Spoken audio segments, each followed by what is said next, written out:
রোজার মাসে ইবাদত করে নাই, সবাই তারাবি পড়েছে, সে তারাবি পড়ে নাই। সবাই রোজা রাখছে, সে রোজা রাখে নাই। কিন্তু আজকের মাহফিল থেকে দুইটা কথা শোনার পরে তার জীবনের শেষ ভালো বানাইবার নিয়তে পড়ছে। আর সে আজকে মাহফিল থেকে বের হওয়ার আগে ওয়াদা করেছে, ওগো আল্লাহ তওবা করতেছি, আর গুনাহ করব না। ওগো আল্লাহ আর নামাজ আমি কাজা করব না। যদি এমনটি তওবা কেউ এখানে আজকে করে ফেলে, আর যদি কালকে তার মৃত্যু হয়ে যায়, তাহলে খাতেমা তার খায়ের হইল। নবীর হাদিস প্রমাণ করে বিনা হিসাব জান্নাতে চলে যাবে। কারণ তওবার মাধ্যমে পেছনের গুনাহ মাফ হয়ে যায়। আত-তাইবু মিনাজ যামবি কামান লা যামবা লাহু। আর তওবা করে আমল নামাটা যে সুন্দর সাফাই করে কাল মরল, সাফ সুতরা আমল নামা নিয়ে আল্লাহর আদালতে হাজিরা দিল, তো তার বিদায় সুন্দর হলো, তো তার হিসাব সুন্দর হয়ে যাবে। সে আল্লাহ পাকের কাছে সহজে পৌঁছে যাবে। অথচ রোজার মাসে তার মরণ হয় নাই, শাওয়াল মাসে তার মরণ হয়েছে, অথবা আগামী মাসেই মরণ হয়েছে। রমজান পায় নাই, রমজানের কাছাকাছি সময়ে মারা গেছে, কিন্তু ওইটার হিসাব না কোন সময়ে মারা গেছে, এইটার হিসাব যে কি হালতে মারা গেছে। কি শিরিক করতে করতে মারা গেছে, না সেজদা দিয়া মারা গেছে, কি এমন খাইতে খাইতে মারা গেছে, না রোজার হালতে মারা গেছে, হ্যাঁ নাস্তিক মুরতাদের সাথে মারা গেছে, নাকি মুজাহিদের দলে গিয়ে মারা গেছে। হিসাবটা হলো এমন। আল্লাহ তার বন্ধুকে বলছেন, বন্ধু কোরআন তেলাওয়াত করুন, নামাজ কায়েম করুন। কারণ নামাজের আসর হলো নামাজ সকল প্রকারের গুনাহ থেকে বাঁচায় রাখবে। ইন্নাস সালাতা তানহা আনিল ফাহশাই ওয়াল মুনকার। আর জিকির করুন, জিকির, জিকির বড় ইবাদত। যে জাকির হবে সে বড় ইমানদার হয়ে যাবে। জিকির বেশি হবে, দিল সাফ হবে। জিকির বেশি হবে তো শয়তানের মোকাবেলা সহজ হবে। জিকির বেশি হবে তো দুশমনরা ভয় পাবে। জিকিরের শব্দ উচ্চারণ হবে তো কুফরের শক্তি মুমিনের জিকিরের সামনে, মুমিনের আল্লাহর নামের তাসবির সামনে অচল হয়ে যাবে। জিকিরের পাওয়ার আছে, জিকির করবেন। উজানির মানুষদেরকে আমি এসে বলা যে জিকির করবেন বেআদবি, তো জিকির করবেন। মোবাইল টিভি কম করবেন, জিকিরটা একটু বেশি করবেন, ঠিক আছে না? এই কলিং ফলিং কথাবার্তা ফ্রি টাইম কম কাটায়া, টক টাইম কামে বেশি না লাগায়া, জরুরি কথোপকথন মোবাইলে সাইরা বাকি টাইম জিকির করবেন ইনশাআল্লাহ। ইনশাআল্লাহ তো জিকির করবেন তো ঈমান বাড়বে, জিকির করবেন তো দুশমন ভয় পাবে। করবেন তো ইনশাআল্লাহ। রমজানের বাকি 11টি মাস ইবাদত করার স্বার্থে তিলাওয়াতুল কোরআন, নামাজ, রোজা এবং জিক্র আজকারের পাবন্দি করব ইনশাআল্লাহ। কারা কারা ওয়াদা করেন? যদি পাবন্দি করতে পারেন ইবাদতের, তাহলে ফিলিস্তিনে যাইতে পারবেন, বিজয় অর্জন করতে পারবেন, ইসলামের পতাকাকে উঠাইতে পারবেন। আর যদি ইবাদত ছেড়ে দিয়ে খালি চিল্লাপাল্লা হাউকাও করেন, তো পিটনি খায়া মরে যাবেন। ইনশাআল্লাহ আবেদ হবেন, ইনশাআল্লাহ বলেন। ইনশাআল্লাহ আল্লাহ কবুল করেন, বলেন ইয়া আল্লাহ। জোরে চিৎকার করে বলেন ইয়া আল্লাহ। ওয়াদা করিতেছি আর কোনদিন নামাজ কাজা করব না, আর কোনদিন নামাজ কাজা করব না। ইয়া আল্লাহ তৌফিক দান করেন। মিথ্যা কথা বলবো না, গীবত করব না, বেপরদা চলবো না, হারাম খাইব না, কোরআন পড়ব, জিকির করব, দরুদ পড়ব, ইনশাআল্লাহ নফল রোজা করব। আল্লাহ কবুল করেন, আমিন বলেন। উলামায়ে দ্বীন এই মাহফিলের ইন্তজাম করেছে যাতে রমাদানের ইবাদতের ধারাবাহিকতা সারা বছর ব্যাপী ধরে রাখার একটা মানসিকতা নিজেদের ভিতরে আসে। কারণ ইবাদত বন্দিগি মুমিনের জন্য এমন একটা গুরুত্বপূর্ণ বিষয় যার থেকে কোনো অবসর নাই, অবসর নাই, ইবাদত থেকে অবসর নাই। মুমিনের একটাই জায়গা, যেই জায়গায় কোনো অজুহাতে অবসর নেওয়ার কোনো লাইন নাই, সেটা হলো ইবাদত। ইবাদত থেকে মুমিনের কোনো অবসর নাই। অসুস্থ হয়ে গেল ইবাদত থেকে অবসর নাই,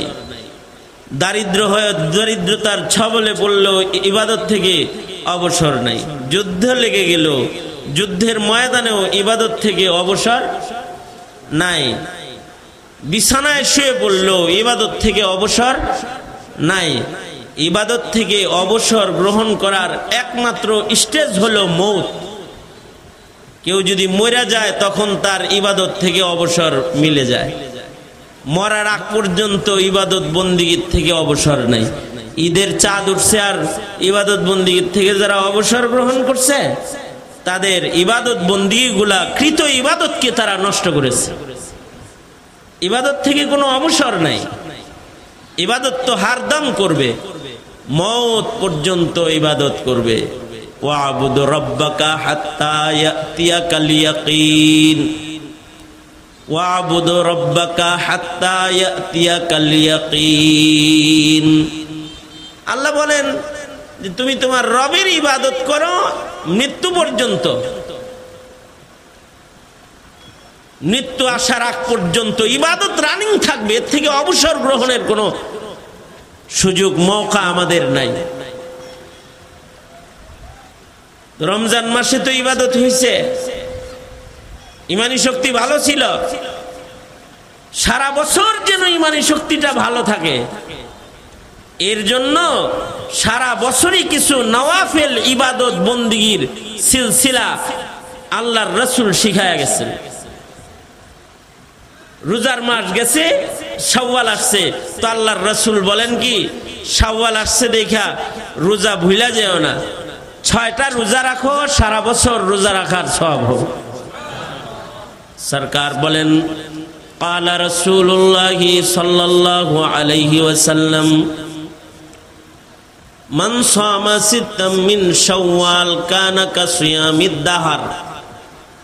আল্লাহর রাসূল বলেন কেউ যদি শাওয়াল মাসে 6টা নফল রোজা রাখে তাহলে 6টা রোজার দামে তো যে কানা কাসিয়ামিদ দাহর, সারা বছর রোজা রাখার সওয়াব আল্লাহ তাআলা তাকে দান করবে। অর্থাৎ একটা রোজার পাওয়ার হলো 60 রোজা। রমজানে ছিল 70 গুণ, শাওয়ালে হলো কয় গুণ? 60 গুণ হলো। একটা রোজার মাধ্যমে 2 মাস রোজা রাখার সওয়াব যদি পায়, 6 রোজা দিয়ে 12 মাস রোজা রাখার সওয়াব পাইতেছে। একটা নফল রোজার মূল্য এত যে 6টা রোজা রাখবে আমল নামার ভেতরে 6 রোজার সওয়াব ঢুকাবে, কেমন যেন সারা বছর সে রোজা রেখেছে, এত সওয়াব আল্লাহ তাআলা দান করবে। কিছু রোজার আমল নবীজি সাপ্তাহিক রেখেছেন, এই সপ্তাহে রোজা রাখো, আইয়ামে বীজে রোজা রাখো, মাসে 3 দিন কমস কম রোজা রাখো, ধারাবাহিকতাটা চালু রাখো। কারণ রোজার আমল শুধু রোজার মাসে না, সারা বছরই কিছু কিছু রোজা করো। শাওয়ালের 6 রোজা ভেঙে ভেঙে করার সুন্নাত। হ্যাঁ, ভেঙে ভেঙেও করা যায়, একসাথেও করা যায়, সুন্নত আদায় হয়ে যাবে। যদি আজকে 2 দিন রাখলো লাগাতার, আবার একদিন বাদ দিল, আরাম করলো একটু, আবার রাখলো, হয়ে যাবে। আবার জিলহজ মাসের চাঁদ উঠেছে তো নবীজির একটা সুন্নত আমল আছে, ঈদের চাঁদ উঠা পর্যন্ত লাগাতার আবার 10 দিন নফল রোজা করবে। লাগাতার 30 দিন যেমন ফরজ রোজা আছে, লাগাতার ঈদের চাঁদ থেকে শুরু করে একেবারে 1 তারিখ থেকে শুরু করে 10 তারিখ পর্যন্ত লাগাতার 9 রোজা। এটা একটা মুবারক সুন্নতের আমল আল্লাহর রাসূল রেখে গেছেন। শাওয়ালের সুন্নতটা রোজার সাথে যুক্ত থাকার কারণে আমল করা হইলেও জিলহজের সুন্নতের উপরে আমল করা হয় না। জিলহজ মাসের রোজা আমি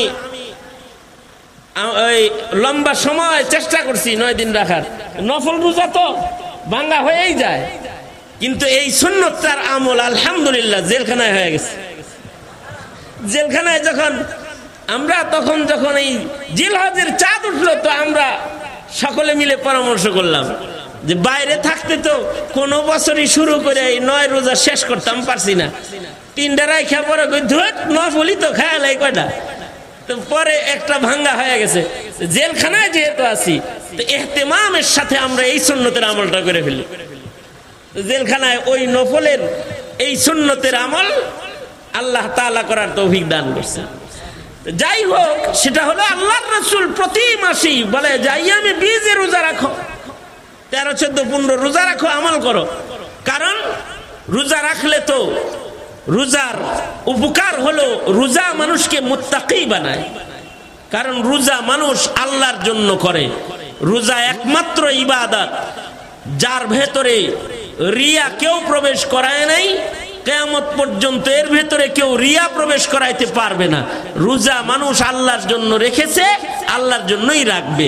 সঙ্গত কারণে আল্লাহ তাআলা রিয়া মুক্ত ইবাদত যারা করবে তাদেরকে তো আল্লাহ দিদার দেওয়ার ওয়াদা করছেন। রোজার মাধ্যমে আল্লাহর দিদার পাওয়া যায়। কেউ যদি আল্লাহর দিদার চায় তাহলে রিয়া মুক্ত নেক আমল লাগবে। ফামান কানা ইয়ারজু লিকা রাব্বিহি ফালইআমাল আমালান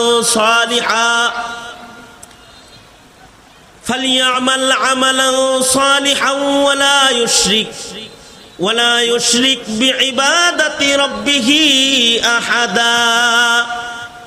কেউ যদি আল্লাহর দিদার চায়, রবের দিদার চায়, তাইলে ফালিয়ামাল আমালান সালিহা ওয়ালা ইউশরিক বিইবাদাতি রাব্বিহি আহাদা।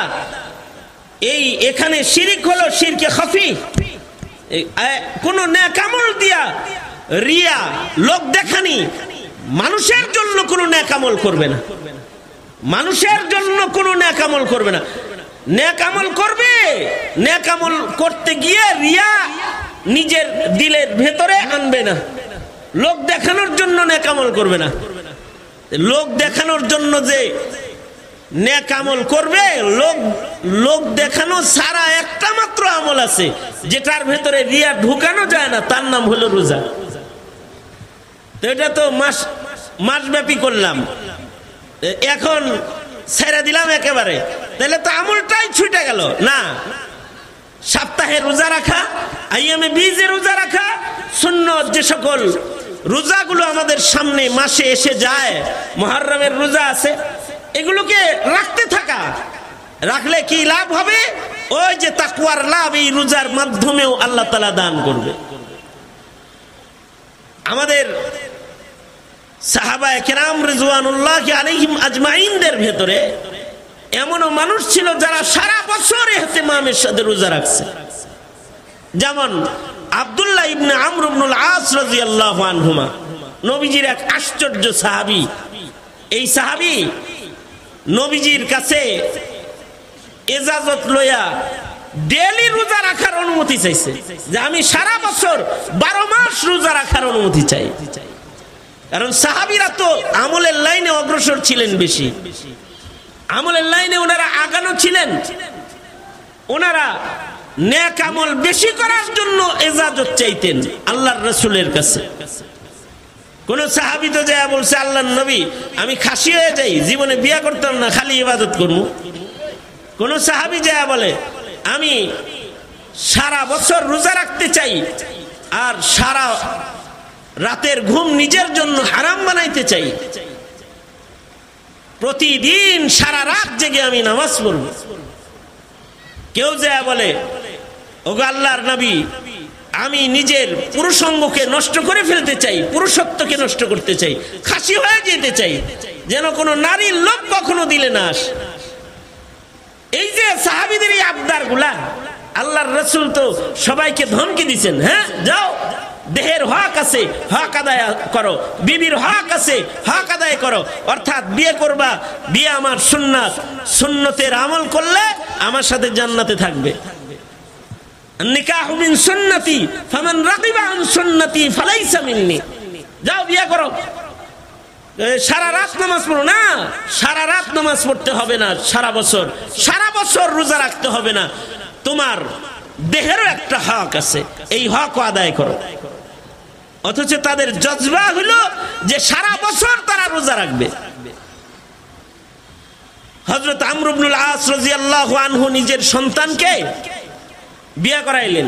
বিয়ে করানোর পরে নিজের পুত্রবধূকে যে একদিন জিজ্ঞেস করতেছে, আমার ছেলের বউ করে তোমারে আনলাম, ছেলেটারে কেমন পাইলা, কিরকম, পোলাটা কিরকম? মানে বাপ তো ছেলের গুণগান শুনতে বিবির কাছে, ছেলের বউয়ের কাছে স্বামীর ব্যাপারে জিজ্ঞাসা করতেছে। হযরত আব্দুল্লাহ ইবনে আমর ইবনুল আসের বউ, উনি বলতেছেন যে খুব বুজুর্গ লোক আপনার ছেলে, ইশার নামাজ পড়ে যে যায় নামাজে দাঁড়ায়, ফজরের আযান না দিলে নড়ে চড়ে না, সব সময় সারা রাত ইবাদত করে, আর দিনে তো রোজা রাখে, খুব আবেদ, আল্লাহর পেয়ারা বান্দা। অনেকক্ষণ প্রশংসা করছে, তো উনি তো বুঝে ফেলাইছে যে প্রশংসা তো করে নাই, আসলে তো বদনাম করছে।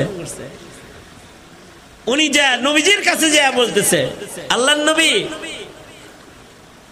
তাড়াতাড়ি করেন, ঘর ভাঙিয়ে যাব কিন্তু, কারণ ওই যে আমার পোলা যেটা আছে এটা কিন্তু ডেলি এশার নামাজ পড়ে, নফল নামাজে দাঁড়ায় ফজর পর্যন্ত, আর ডেলি রোজা রাখে। আমার মনে হয় বিবির হক আদায় করে না বলে বিবি তার উপরে নারাজ হইছে, আমার কাছে প্রশংসা তো করে নাই।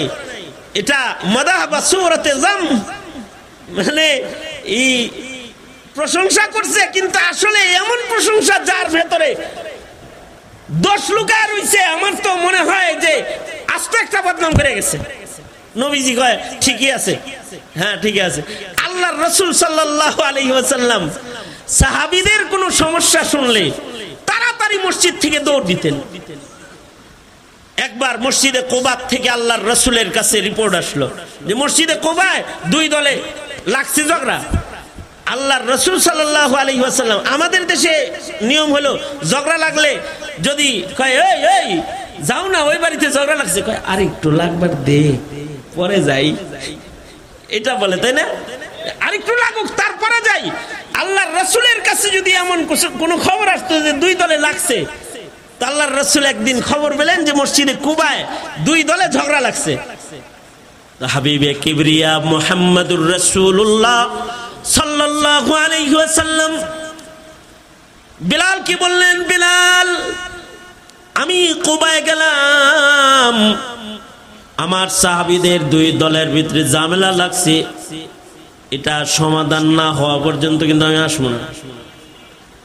সুতরাং আমি যদি না আসি, যে মসজিদে আসবে এর ভিতরে যার কেরাতটা ভালো তারে দিয়ে নামাজ পড়াইলে কয় ওয়াক্ত লাগবো তাও আমি জানি না, তবে আমার সাহাবীদের ভেতরে সমাধান না হওয়া পর্যন্ত কিন্তু আমি মসজিদে ফেরত আসবো না।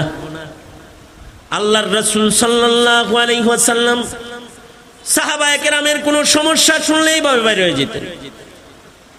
আমর ইবনুল আস যখন নবীজির কাছে এসে বলছে, সরকার গো, সে কিন্তু বউ হারায় যাইব, তার বিবির হক আদায় করে না, খালি নামাজ পড়ে।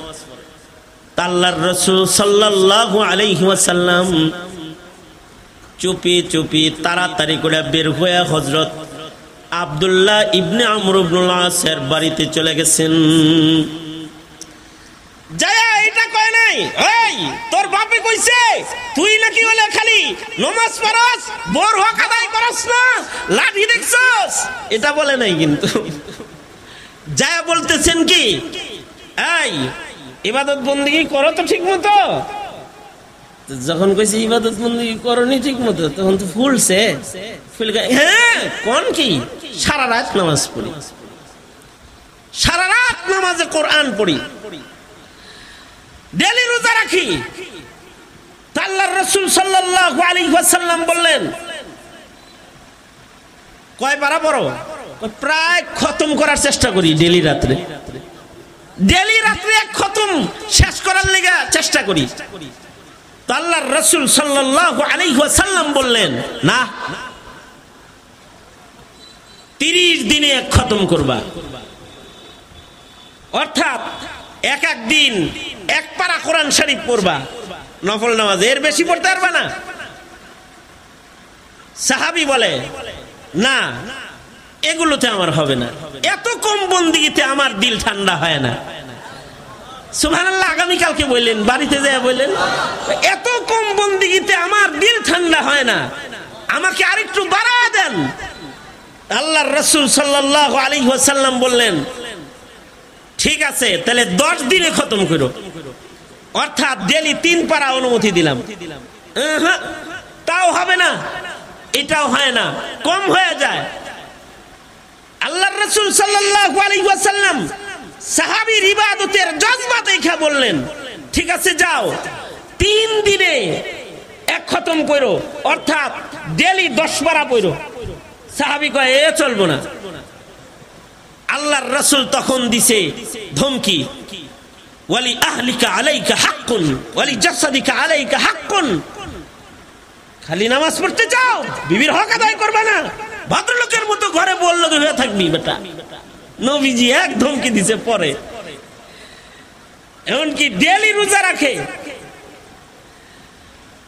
আল্লাহর রাসূল সাল্লাল্লাহু আলাইহি ওয়াসাল্লাম বললেন, আব্দুল্লাহ প্রতিদিন রোজা রাখার দরকার নাই, সওমের দাবুদি আমল করো, অর্থাৎ একদিন রোজা রাখবা, একদিন ইফতার করবা।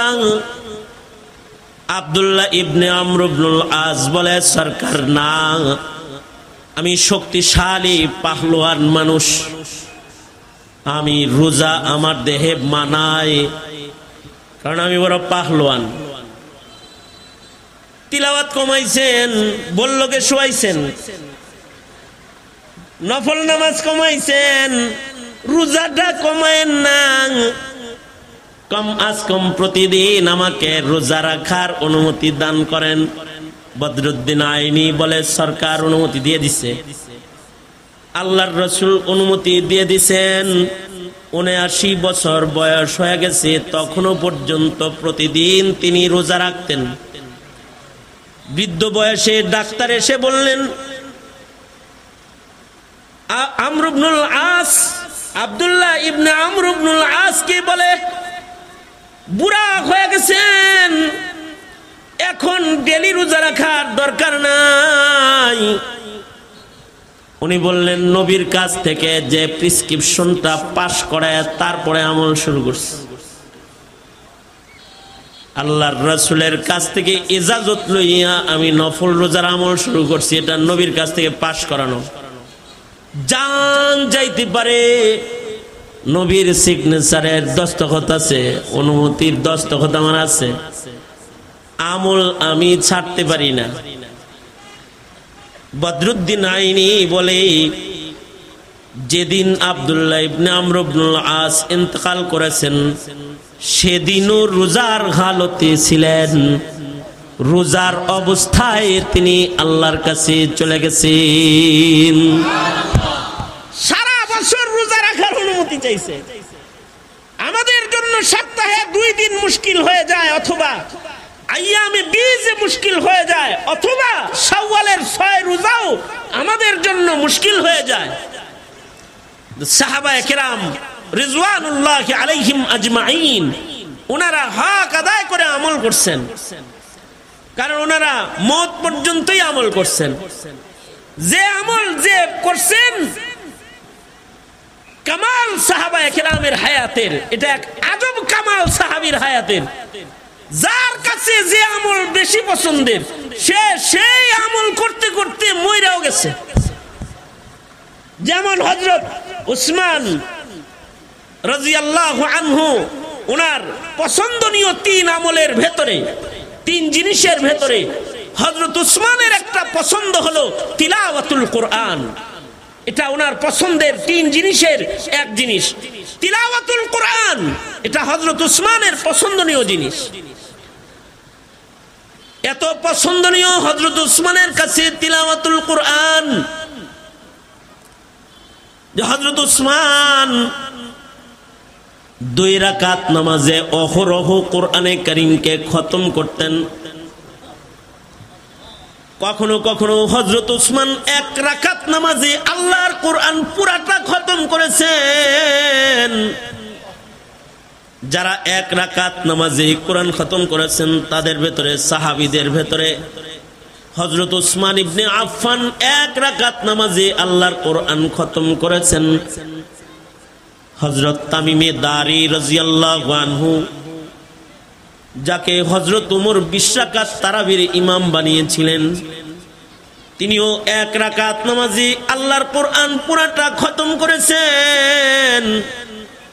কখনো কখনো 2 রাকাত নামাজে আল্লাহর কোরআন পুরা খতম করেছেন। ইমামে আজম আবু হানিফা রাহমাতুল্লাহ আলাইহি 2 রাকাত নামাজে কোরআন পুরাটা খতম করেছেন। হযরত উবাই ইবনে কাব রাদিয়াল্লাহু আনহু 2 রাকাত নামাজে পুরা কোরআন খতম করেছেন। এভাবে আমাদের আকাবির বুজুর্গদের ভেতরেও অনেকে 2 রাকাত নামাজে কোরআন পুরাটা খতম করেছেন।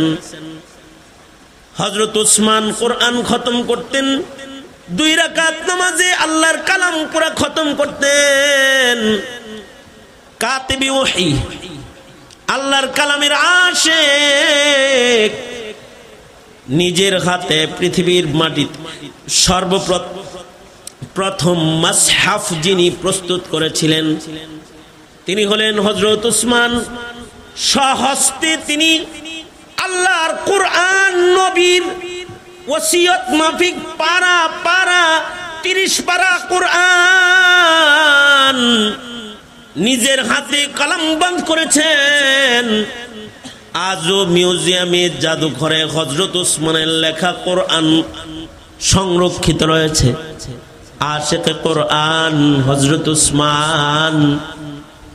যেদিন হযরত উসমান শাহাদাত বরণ করেছেন, দুশমনরা যখন হযরত উসমানের গর্দানে ছুরি বসায়েছে, হযরত উসমানের বিবি হাত পাতছে তরবারি ঠেকানোর জন্য।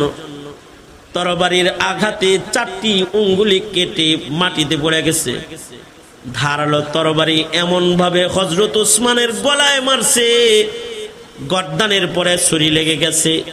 তখনও হযরত উসমানের নজর আল্লাহর কোরআনের পাতার উপরে আছে, আর রক্তের ফোঁটা ফিনকি দিয়া বাইর হয়ে আল্লাহর কোরআনের পাতার উপরেই পড়ে গেছে।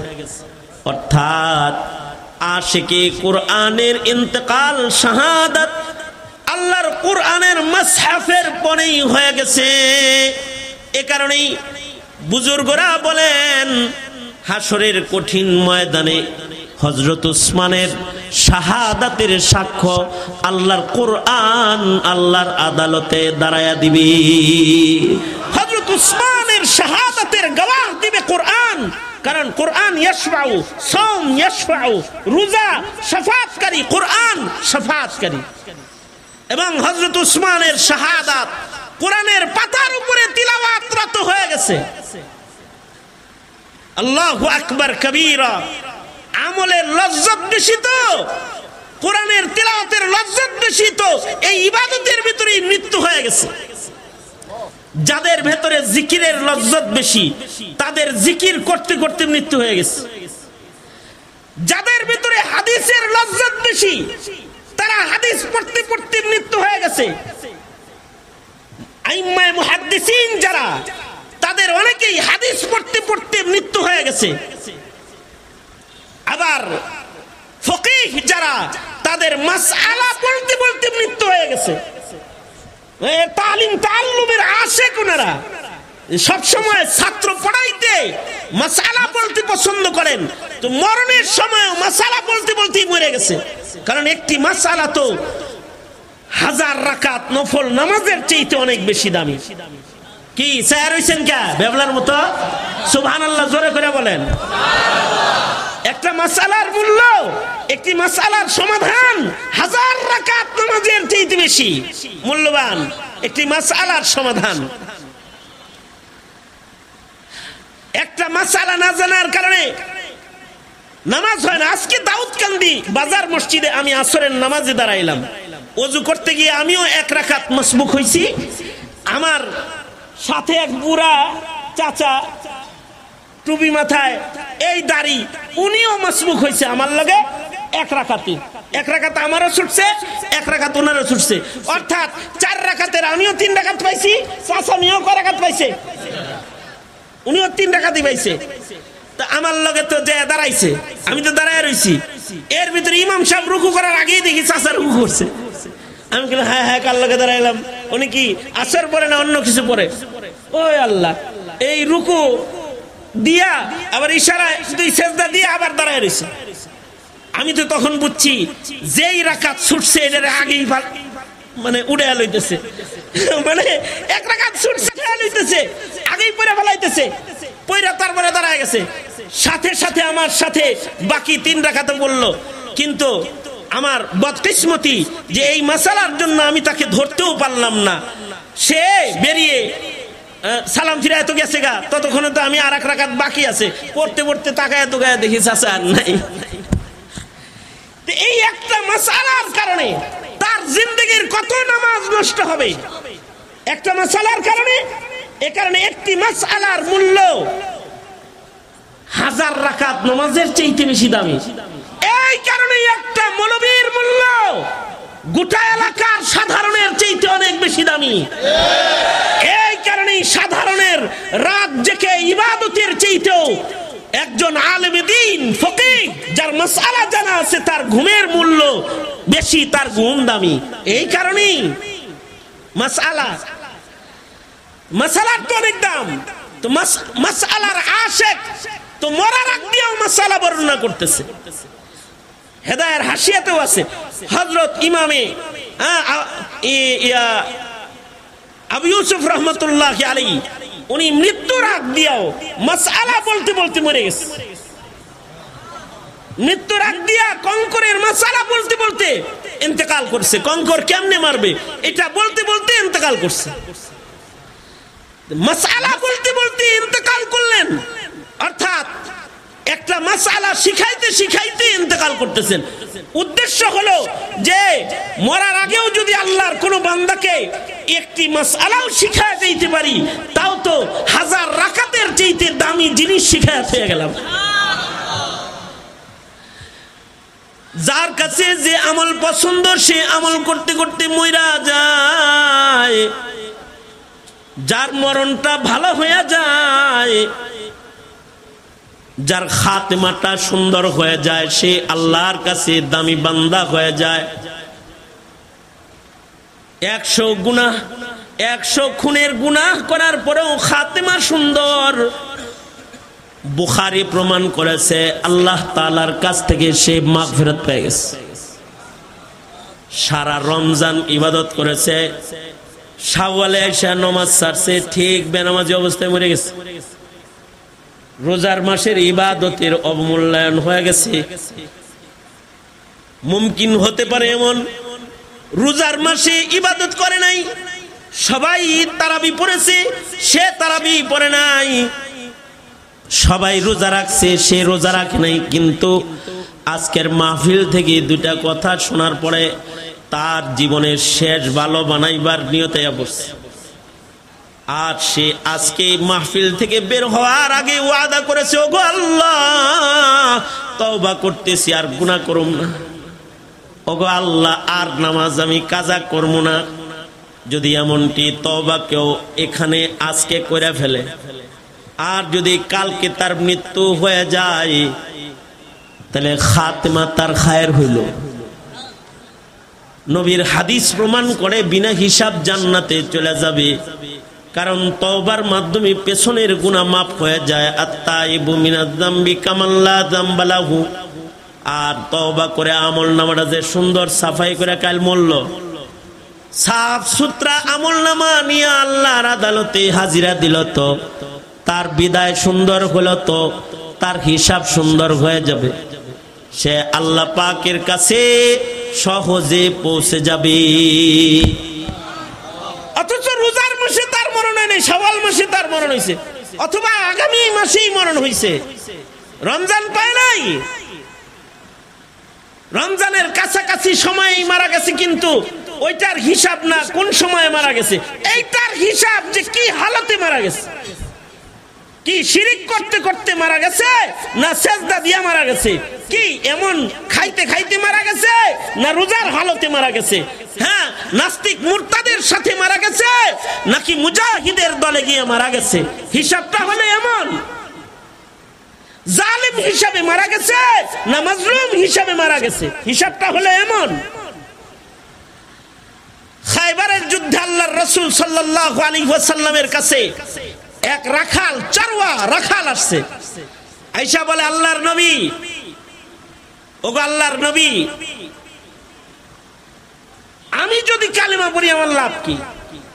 যুদ্ধ হইতেছে, যুদ্ধের জন্য সাহাবীদের কাতার হইতেছে, আল্লাহর রাসূল ওখানে আছে, মাঠে ছাগল চড়ায় তামাশা দেখে আয়েশা সাহাবীকে জিজ্ঞাসা করে, এই এখানে কি হয়? কয় যুদ্ধে আইছি আমরা। কার লগে আইছো? জানো কার লগে আসছি? সাইয়্যিদুল মুরসালিন রাহমাতুল লিল আলামিনের সাথে আসছি। কই সাইয়্যিদুল মুরসালিন কোথায়? কয় এই তাঁবুর ভিতরে আছে। দেখা করুন যাইবো, দেখা করুন যাইবো, আমি রাখালের লগে দেখা করব? করব না মানে যাও না, ওই কাপড়টা সরায় খালি ঢুকা পড়ো, দেখা করো। রাখাল গেছে, আল্লাহর রাসূলের চেহারা এক নজর দেখা প্রেমে পড়ে গেছে। নবীর চেহারা তো নবীর চেহারাই, নবীজির চেহারা দেখা প্রেমে পড়ে গেছে। আল্লাহর রাসূলের চেহারা বরাবর দাঁড়ায় বলে, ওগো সরকার, আমি যদি এখন কালেমা পড়ি আমার কি লাভ? আল্লাহর রাসূল বলেন, তুমি যদি এখন কালেমা পড়ো তাহলে তুমি মুমিন হিসেবে আমার বরাবর হয়ে যাবা। আমিও মুমিন, তুমিও মুমিন, আমি তোমার গলায় গলা লাগাবো। হায় হায়, আমার মতো একটা রাখালের লগে আপনি গলায় গলা লাগাইবেন? হ্যাঁ, কারণ তুমিও মুমিন আমিও মুমিন, তোমার গলায় আমি গলা লাগাবো। এইটা কেমনে হয়? আপনি হলেন সাইয়্যিদুল মুরসালিন আর আমি একটা রাখাল, আমার গায়ের থেকে বদবু বের হয়, আমি ছাগল চড়াই, আমার গায়ের ভেতরে দুর্গন্ধ আছে, আপনি আমার গলায় কেমনে গলা লাগাইবেন? সরকার বলে, তুমি যদি কালেমা পড়ো তোমার সকল দুর্গন্ধকে আল্লাহ তাআলা সুগন্ধির দ্বারা পরিবর্তন করে দিবে, আর তুমি জান্নাতের মালিক হয়ে যাবে। চারওয়ার রাখাল দুই হাত বাড়ায় দিয়ে বলে, সরকার তাহলে দেরি করা যাবে না, এখন আমার কালেমা পড়ান। আশহাদু আল্লা ইলাহা ইল্লাল্লাহ ওয়া আশহাদু আন্নাকা রাসূলুল্লাহ। কালেমা পড়ে ফেলেছে। কালেমা পড়ার পরে বলে, ওগো সরকার, কালেমা পড়লাম, মুমিন হইলাম, বাইরে যারা আছে তারাও মুমিন আমিও মুমিন, তাহলে মুমিন হিসাবে আমার নাম লেখা হয়ে গেছে। হ্যাঁ, তুমি এখন জান্নাতি হয়ে গেছো। চারওয়া রাখাল বলে, সরকার গো, এই মুহূর্তে আমার কি কাম? আল্লাহর রাসূল বলেন, নামাজের আজান হয় নাই, ওয়াক্ত আসে নাই, এখনো নামাজ তোমার ফরজ হয় নাই। রমজান মাস নয়, রোজা তোমার ফরজ হয় নাই। হজের মাস নয়, হজ্জে বাইতুল্লাহর সুযোগ নাই। সাহেবে মাল হিসেবে নিসাবের মুদ্দাত তোমার পার হয় নাই। সাদাকা যাকাত তোমার আসে নাই। তবে এই মুহূর্তে আমার সাহাবীরা দ্বীনের জন্য, ইসলামের জন্য কাতার বন্দী হয়েছে। তুমি যদি এখন ওই কাতারে দাঁড়ায়া যাও, আর যদি তুমি ওই কাতারে দাঁড়ায়া বইড়া যাও, শহীদ হিসাবে বিনা হিসাব আল্লাহর জান্নাতে চলে যাবে। আর যদি তোমার যুদ্ধের ময়দান থেকে ফেরত গাজী হিসাবে হয়ে যায়, তো নির্বাচিত মানুষের দপ্তরে তোমার নামটা উঠা যাবে। কথাটা শুই না, চারওয়া আর দেরি করে নাই, এক দৌড় দিয়া বের হয়ে যায়, কয়ে, সরকার তাহলে আমি যে ছাগলগুলা মালিকের কাছ থেকে আমানত নিয়ে মাঠে এসেছি, এই ছাগলগুলা আমি আমার মনিবের কাছে আমানতগুলো ফেরত দিয়ে আসতাছি যুদ্ধের ময়দানে। চারওয়া চলে যায়, রাখাল চলে গেছে, আমানত আমানাতগুলা মনিবের কাছে বুঝায়া তরবারি লইয়া যুদ্ধের ময়দানে আসছে। যুদ্ধের ময়দানে এসে যুদ্ধ করতে করতে করতে করতে শাহাদাত বরণ করেছে। শহীদদের লাশগুলো যখন গণনা হইতেছে, একে কেউ চেনে না, কে মুসলিমদের দলে তাকে দেখা যায়, কিন্তু সে কে? সে কি আসলে মুসলমান? চিনে না বিদায় আল্লাহর রাসূলের কাছে যায় বলে, সরকার গো, শহীদদের সবাই রে চিনছি, একজন রে চিনি নাই, তারে কি একটু দেখবেন নাকি? একে আল্লাহর রাসূল সাহাবীকে দেখতে, রাখাল সাহাবীকে দেখতে শহীদদের লাশের পাশে দাঁড়ায় গেছে। আল্লাহর রাসূল রাখালের দিকে তাকায়া হাসতাছে। সাহাবীরা বলে, রাসূল গো হাসেন কেন? রাসূল বলে, শুধুমাত্র আমি হাসি না, আসমানের মালিক আল্লাহ আরশ থেকে তাকায়া নিজেও হাসবার লাগছে। এজন্য আমিও হাসতেছি, কারণ এটা এমন একটা জান্নাতি বান্দা যার জীবনে এক ওয়াক্ত নামাজ নাই, যার জীবনে একটা রোজা নাই, যার জীবনে সাদাকা নাই, হজ নাই, কিন্তু খাতিমা বিল খায়ের হয়েছে, তার ইতিটা সুন্দর হয়েছে, যে শহীদ হিসাবে যুদ্ধের ময়দানে তার মরণ হয়েছে। মহান আল্লাহর এত পেয়ারা হিসাবে ফেরেশতারা তাকে স্বেচ্ছায় টেনে টেনে আল্লাহর জান্নাতে নিতেছে, যে আরশের মালিক মাওলা তাকায় তাকায় দেখে আল্লাহ নিজে বান্দার জান্নাতে যাওয়ার দৃশ্য দেখা হাসবার লাগছে। অনেক নেক আমল নাই, কিন্তু খাতিমা সুন্দর। রোজার মাসে ইবাদত কইরা শাওয়াল মাসে ইবাদত ছাইরা যদি গুনাহের ভেতরে কারোর মৃত্যু হয়ে যায়, বদনসিব। এ কারণে ইবাদত শুধু রমজানে ইবাদত করাইবার জন্য রমজান আসে নাই, আরো 11টি মাস মানুষকে নেককার মুত্তাকি বানাইবার জন্য রমজান এসেছে। সুতরাং ইবাদত তো করতেই হবে, কারণ ইবাদত যদি কেউ না করে, এটা আমার লাস্ট কথা, যে ইবাদত যদি কেউ না করে তাহলে তার ইমানি শক্তি কমজোর হয়ে যাবে, আর ইমানি শক্তি যার কমজোর হয়ে যাবে, শয়তানের সাথে লড়াই করে নিজের জান্নাতের মালিকানা সংরক্ষণ করার মতো শক্তি তার থাকবে না। কারণ ইবাদতের আসর হলো, ইবাদত মুমিনের ইমানকে তরতাজা করবে, ইমান বাড়াইতে থাকবে। আর আপনি যে শয়তানের লগে যুদ্ধ করবেন, দেহের শক্তি দিয়া শয়তানের লগে পারা যায় না, ক্ষমতার শক্তি দিয়া, অর্থের শক্তি দিয়া শয়তানের লগে পারা যায় না। ইমানের শক্তি যার যত সবল হয়, শয়তানের লগে মোকাবেলা তার তত সবল হয়। সুতরাং ইবাদত তো লাগবেই। এই কারণেই আল্লাহ তাআলা ইবাদত করতেও বলেছেন, ইবাদতের ফজিলত শুদ্ধা, ইবাদতের আসর শুদ্ধা কোরআনে বর্ণনা করেছেন।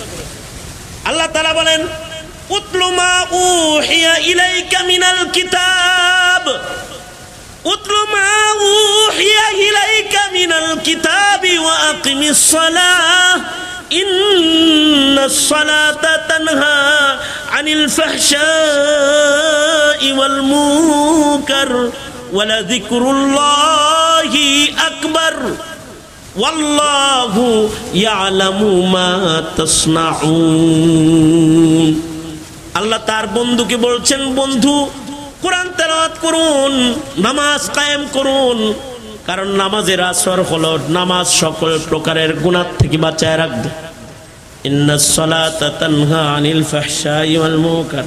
আর জিকির করুন, জিকির, জিকির বড় ইবাদত। যে জাকির হবে সে বড় ইমানদার হয়ে যাবে, জিকির বেশি হবে দিল সাফ হবে, জিকির বেশি হবে তো শয়তানের মোকাবেলা সহজ হবে, জিকির বেশি হবে তো দুশমনরা ভয় পাবে, জিকিরের শব্দ উচ্চারণ হবে তো কুফরের শক্তি মুমিনের জিকিরের সামনে, মুমিনের আল্লাহর নামের তাসবির সামনে অচল হয়ে যাবে। ওয়ালা যিকরুল্লাহি আকবার, আল্লাহর নামের জিকির অনেক বড় ইবাদত। এই কারণেই আমাদের মুখে যখন নারে তাকবীর আল্লাহু আকবার উচ্চারিত হয়, তখন কাফেররা ভয় পায়, কারণ জিকিরের ভেতরে রব আছে, ভীতি আছে, ভয় আছে। বারবার আপনারা শুনেছেন, আবার তাকরার করে কথাটা আপনাদের কানে পৌঁছায় দিয়ে আলোচনা ইতি টানি। আল্লাহর রাসূল শুয়ে আছেন, আল্লাহর রাসূল সাল্লাল্লাহু আলাইহি ওয়াসাল্লামকে হত্যা করার জন্য একজন নিরিবিলি গাছতলায় ঘুমন্ত পয়গম্বরের গর্দান বরাবর দাঁড়ায় গেছে। দাঁড়ায়া আল্লাহর রাসূলকে বলতেছে, এই মুহাম্মদ সাল্লাল্লাহু আলাইহি ওয়াসাল্লাম, আজকে তো জায়গা মতো সুযোগ মতো পেয়ে গেছি, তুমি আর আমি কেউ নাই, তুমি খালি হাত, আমার হাতে অস্ত্র আছে, এখন গলাটা কাটমু, কে বাঁচাবে তোমাকে? আল্লাহর রাসূলকে জিজ্ঞাসা করে, এমনি ওকা মিন্নি, তোমাকে আজকে এখান থেকে কে রক্ষা করবে? আল্লাহর রাসূল সাল্লাল্লাহু আলাইহি ওয়াসাল্লামের মুখে জিকিরের শব্দ উচ্চারিত হলো। আল্লাহর রাসূল সাল্লাল্লাহু আলাইহি ওয়াসাল্লামকে তরবারি দেখায় যখন বলতেছে মাইয়ামনিউকা মিন্নি, কে বাঁচাইবো আমার হাত থেকে আজ তোমাকে, তো আল্লাহর রাসূল মুখ দিয়ে উচ্চারণ করেছে আল্লাহ।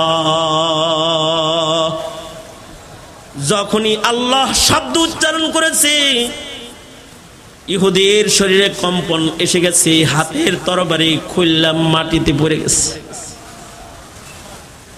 আল্লাহর রাসূল সাল্লাল্লাহু আলাইহি ওয়াসাল্লাম তরবারিটা হাতে নিয়ে বলে, তোমারে কেডা বাঁচাইবো এখন? একটু আগে তোমার হাতে অস্ত্র ছিল, আমি খালি হাতে, এখন আমার হাতে তরবারি, তোমার হাতে কিছু নাই, কে বাঁচাইবো তোমাকে? ইহুদি কয়, আপনি বাঁচাইবেন, আপনি বাঁচাইবেন। আল্লাহর রাসূল বলেন, যাও তোমারে মাফ করে দিলাম। ইহুদি বলে, আমি কালেমা পড়া মুসলমান হয়ে গেলাম। মুহতারাম হাজিরিন, তো জিকিরের পাওয়ার আছে, জিকির করবেন। উজানির মানুষদেরকে আমি এসে বলা যে জিকির করবেন বেআদবি, তো জিকির করবেন। মোবাইল টিভি কম করবেন, জিকিরটা একটু বেশি করবেন, ঠিক আছে না? এই কলিং ফলিং কথাবার্তা ফ্রি টাইম কম কাটায়া, টক টাইম কামে বেশি না লাগায়া, জরুরি কথোপকথন মোবাইলে সাইরা বাকি টাইম জিকির করবেন ইনশাআল্লাহ।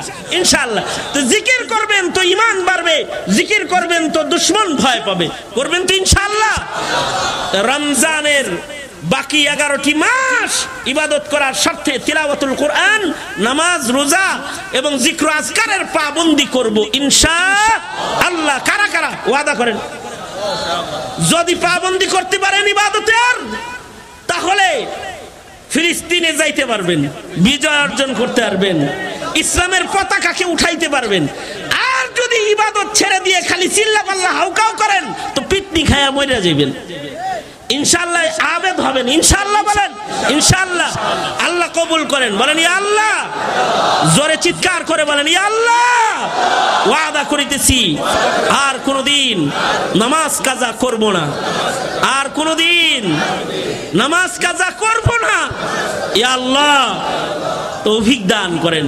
মিথ্যা কথা বলবো না, গীবত করব না, বেপরদা চলবো না, হারাম খাইব না, কোরআন পড়ব, জিকির করব, দরুদ পড়ব, ইনশাআল্লাহ নফল রোজা করব। আল্লাহ কবুল করেন, আমিন বলেন, আওয়াজ করে বলেন আমিন। এই কিছু কথা আমি এক অচল মানুষ, বড়দের এক বিশাল মজমা, এখানে মানে একটার চাইতে একটা দামি বেশি, এরকম মেহমান দিয়ে ভরপুর মজমায় আমি আপনাদের কাছে কিছু কথা সবক হিসাবে তাকরার করে গেলাম। যা কিছু বলেছি এর থেকে আল্লাহ তাআলা কথাগুলো বুঝবার এবং আমলি জিন্দেগি হিফাজত করবার তৌফিক আমাদেরকে আল্লাহ তাআলা দান করেন। এ কামনা করেই সংক্ষিপ্ত কথা এখানেই ইতি টানছি। जो कुछ हुआ या रब तेरे करम से हुआ, जो कुछ होगा तेरे करम से ही होगा। व आखिर दावाना अल्हम्दुलिल्लाहि रब्बिल आलमीन। अस्सलामु अलैकुम व रहमतुल्लाहि व बरकातहू।